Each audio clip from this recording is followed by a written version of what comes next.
Bonjour à toutes, bonjour à tous.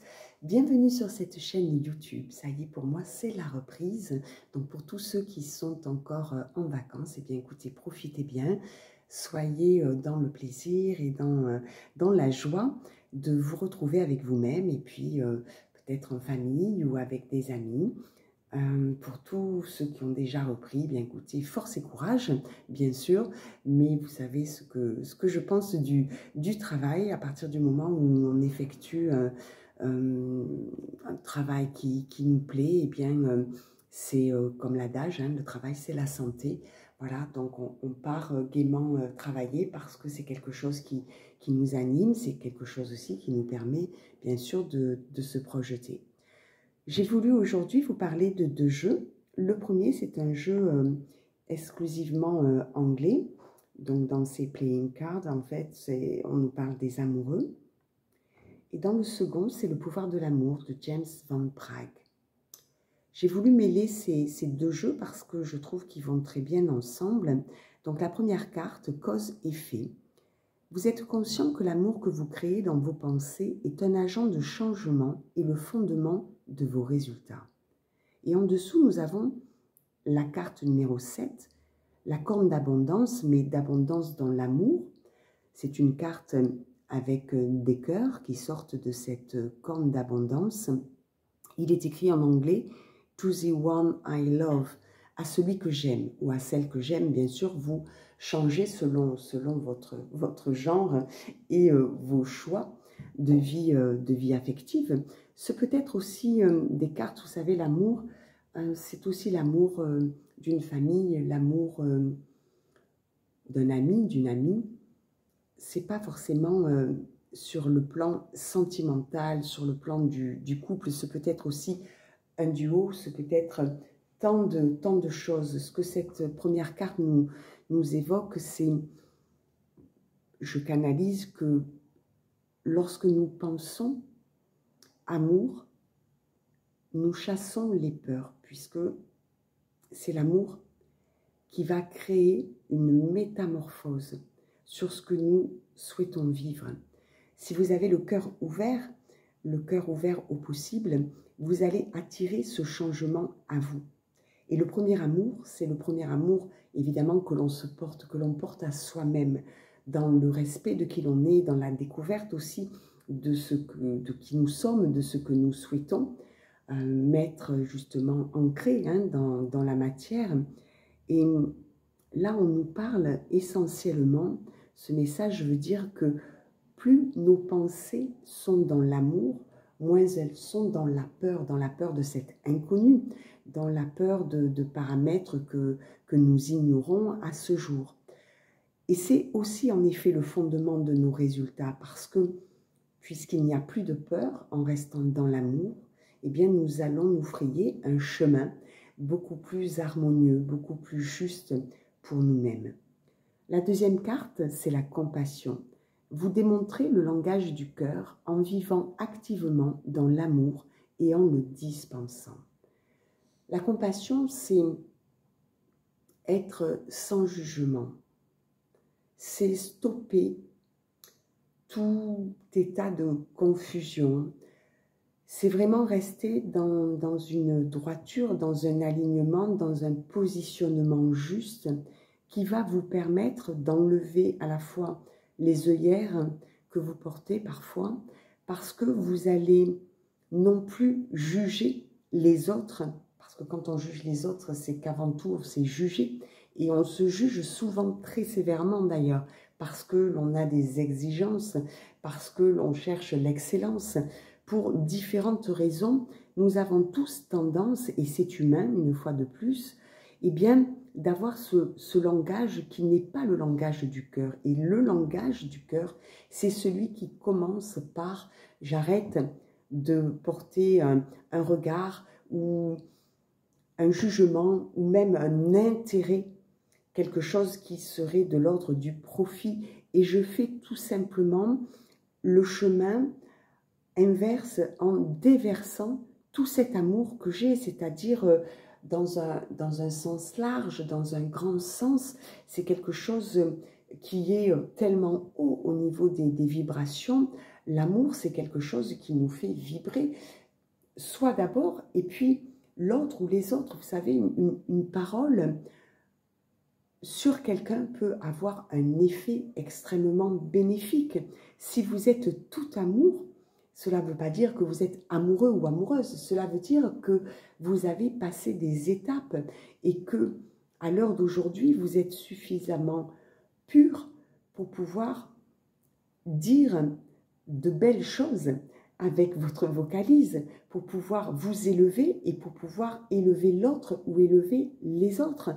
Et c'est primordial que d'aller sur ce chemin, en tout cas dans une voie spirituelle que l'on choisit, parce que c'est vraiment la première étape. Cesser de se juger, de mal d'ailleurs se juger. Nous sommes des grands saboteurs, donc soyez indulgents envers vous. Que vous ayez des exigences, c'est normal, et je crois sincèrement que c'est utile aussi, mais soyez avant tout dans la compassion,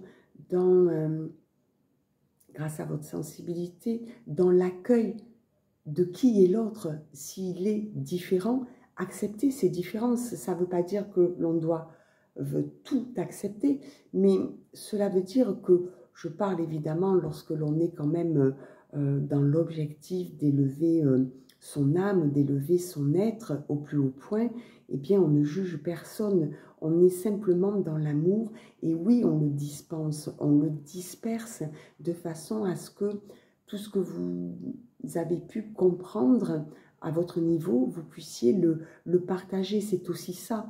Et en fait, ce qui est écrit là en tout petit, c'est en anglais, donc je vous le traduis, c'est « Ne supposez-vous pas que cet ami pourrait être mon Valentin ?» Alors pareil, vous transposez selon votre genre et vos choix affectifs. Eh bien oui, osez croire que cette personne qui ne vous ressemble peut-être pas sur tous les points, tous les plans, eh bien puisse être la personne qui saura apporter à votre cœur un écho. Osez croire que, en regardant un être autrement que comme on a pu le faire jusqu'alors, eh bien ça puisse vous apporter à tous les deux. La troisième carte, priorité. Vous comprenez l'importance primordiale de manifester l'amour dans toutes les situations. Et en dessous, nous avons Love Greetings. C'est vraiment les pensées d'amour. Tout ce que vous pouvez apporter à vous d'abord et aux autres après, eh bien vous permet de manifester l'amour dans toutes les situations. Nous vivons parfois des situations pénibles, même souffrantes, je dirais. Mais si vous apportez de l'amour, si vous essayez de dépasser ce qui est justement souffrant et ce qui vous met en difficulté, eh bien là, vous allez vous élever et comprendre à quel point classer par priorité est en effet primordial, parce que vous allez pouvoir vous imaginer que malgré les difficultés, malgré les obstacles, il y a toujours quelque chose à retenir, une leçon à apprendre. Et après la leçon, eh bien, qu'y a-t-il? Je le dis toujours, il y a le cadeau.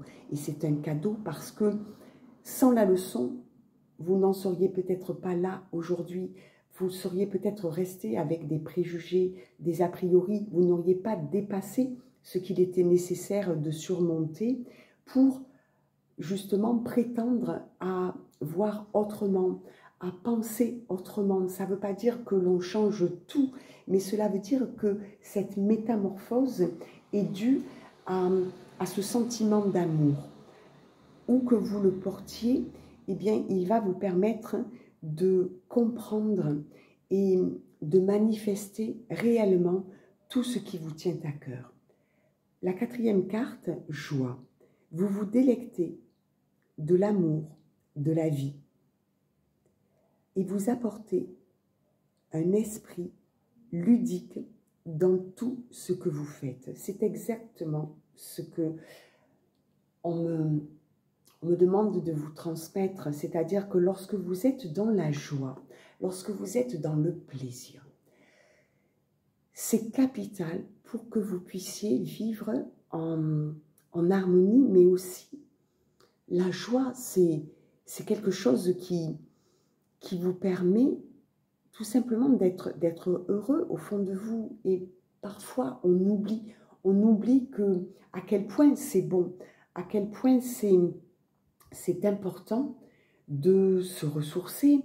Vous pouvez profiter de la vie d'une belle façon en étant avec vous et puis avec les autres, et de façon à vraiment, comment pourrais-je dire, parce qu'il y a des choses que je canalise, on m'explique qu'en fait, des fois, vous n'osez pas être joyeux parce que vous vous dites, mais oh là là, qu'est-ce que c'est qui va me tomber encore dessus?